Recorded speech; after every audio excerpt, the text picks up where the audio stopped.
السلام عليكم. النهاردة ان شاء الله هنعمل تشيز كيك بطريقة سهلة جدا والنتيجة بتبقى روعة. تعالوا بقى نسمي الله ونشوف واحدة واحدة عملنا الجمال ده ازاي. هنعمل ان شاء الله 3 خطوات اسهل من بعض. اول خطوة معانا هنا بسكوت الكمية اللي تحبيها واي نوع بسكوت تحبيه. لكل باكو بسكوت نص معلقة سمنة. هاخد البسكوت دلوقتي هطحنه في المطحنة كويس قوي، وانا بطحنه هضيف عليه لكل باكو بسكوت نص معلقة سمنة. بالشكل ده بيبقى عامل بالظبط زي الرمل المبلول. هجيب بقى اي صينية او اي كاسات اللي تحبيه يعني، وهبتدي هوزع بقى البسكوت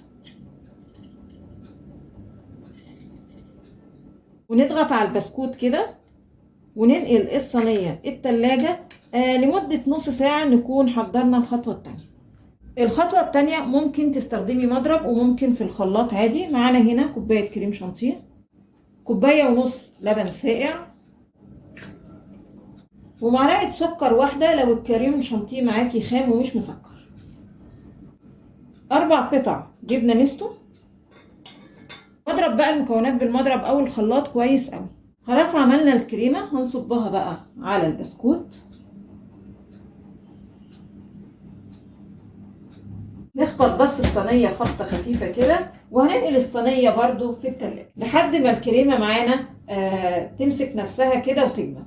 تالت خطوة معايا هنا باكو جيلي. هنزل على الجيلي كده بكوباية مية مغلية. بعد ما قلبت الجيلي كويس قوي هستنى بقى لما يبرد خالص. بعد الكريمة ما جمدت خرجتها بقى من التلاجة وكمان الجيلي برد.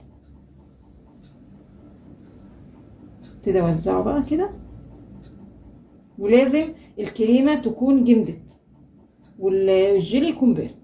هنقل بقى الصينية التلاجة لحد ما الجيلي كمان يجمد. ده شكله بعد ما خرج من التلاجة. هنزين كده بشوية صوص فراولة.